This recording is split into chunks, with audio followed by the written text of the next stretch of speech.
नमस्कार, मैं स्मार्टी आपका अपना स्मार्ट एआई न्यूज रीडर स्वागत करता हूं आपका अपने YouTube news channel nation India news पर। शुरुआत करते हैं आज की खबरों से। जिस दिन का करोड़ों देशवासियों को इंतजार था वह नजदीक आ गया है। 22 जनवरी 2024 को प्रधानमंत्री नरेंद्र मोदी रामलला के श्री विग्रह की प्राण प्रतिष्ठा समारोह में शामिल होने अयोध्या आएंगे। दोपहर 12:30 बजे प्राण प्रतिष्ठा की जाएगी। दरअसल मकर संक्रांति के दौरान 16 जनवरी से 24 जनवरी 2024 तक की तिथियां शुभ मुहूर्त मानी गई हैं। मंदिर ट्रस्ट के ट्रस्टी कामेश्वर चौपाल के मुताबिक पहले 24 जनवरी की तारीख प्राण प्रतिष्ठा के लिए चुनी गई थी। इस बीच मंदिर ट्रस्ट के कोषाध्यक्ष स्वामी गोविंद देवगिरी ने काशी और अन्य मठों मंदिरों के विद्वान आचार्यों से संपर्क कर सबसे शुभ मुहूर्त के बारे में जानकारी हासिल की। बताया गया कि प्रभु श्रीराम का जन्म अभिजीत योग में हुआ था। अन्य तिथियों में ये योग क्षणिक समय के लिए बन रहा था, जबकि 22 जनवरी को यह अभिजीत योग लंबे समय तक का है। ऐसे में तय हुआ कि यह तिथि ही सबसे उपयुक्त रहेगी। कामेश्वर चौपाल ने बताया कि स्वामी गोविंद देवगिरी के निर्देशन में विद्वान आचार्य से 22 जनवरी को प्रभु रामलला की प्राण प्रतिष्ठा के सारे अनुष्ठान करवाए जाएंगे। पीएम नरेंद्र मोदी इसके मुख्य यजमान बनेंगे। स्वामी गोविंद देवगिरी धार्मिक अनुष्ठान आदि कार्यक्रमों के आयोजनों के लिए बनी हाई पावर कमेटी के अध्यक्ष भी हैं। ऐतिहासिक शिवाजी पार्क में उद्धव ने अपने भाषण में यूं तो एकनाथ शिंदे समेत छोड़कर गए नेताओं पर कई हमले बोले, लेकिन सोशल मीडिया में उनके कमला पसंद वाले बयान की खूब चर्चा हो रही है। पिछली बार उद्धव ठाकरे ने एकनाथ शिंदे को बगावत करने पर उनकी तुलना कटप्पा से की थी। तब शिंदे ने कहा था कि हर किसी का आत्मसम्मान होता है, कटप्पा का भी था। इस बार उद्धव ठाकरे ने अलग तरीके से शिंदे को निशाने पर लेते बीजेपी पर कड़ा वार किया है। बाल ठाकरे बीजेपी को कमली बाई कमल वाली पार्टी बोलते थे। उद्धव ठाकरे ने अपने भाषण में आपने वो अजय देवगन, शाहरुख खान और अक्षय कुमार वाला विज्ञापन देखा होगा। वे 2 उंगली उठाकर कमला पंसद का प्रचार करते हैं। उन्हें कमला पसंद है, ताए इनको शिंदे समर्थकों और अजित समर्थकों को कमल पसंद है। लोगों की अपनी अपनी पसंद है। हमारे यहाँ भी 3 लोग हैं जो 2 उंगली दिखाते हैं।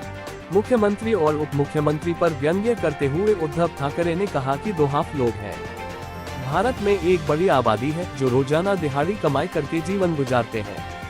ऐसे लोगों के लिए एक मुश्त मोटी रकम देकर महंगा स्मार्टफोन नहीं खरीदा जा सकता है, लेकिन अब HMD ग्लोबल की तरफ से इजी पे सर्विस को लॉन्च किया गया है।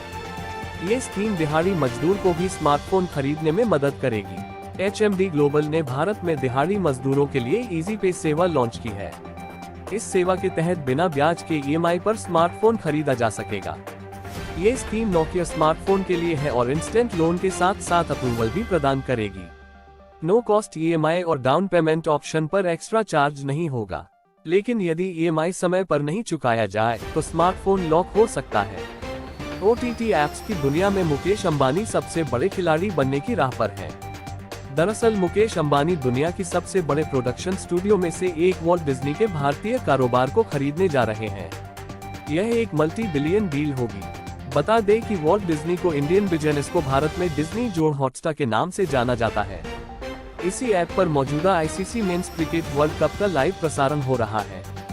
यूजर्स को डिज्नी प्लस, हॉटस्टार और जियो सिनेमा के लिए अलग अलग सब्सक्रिप्शन नहीं लेना होगा।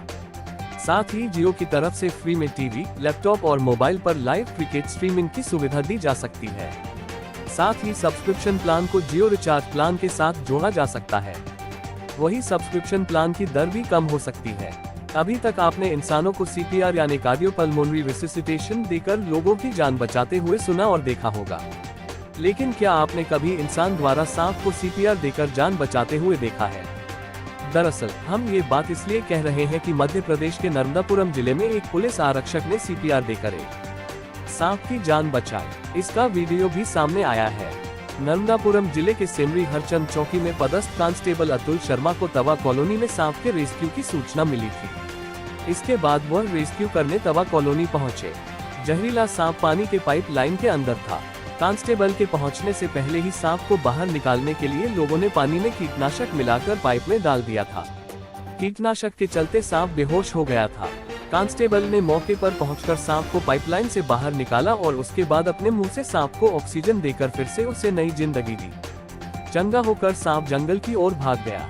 इसी तरह की खबरों के लिए हमारे YouTube channel nation India news को लाइक, शेयर और सब्सक्राइब करें। बेल आइकन को दबाना ना भूलें। धन्यवाद।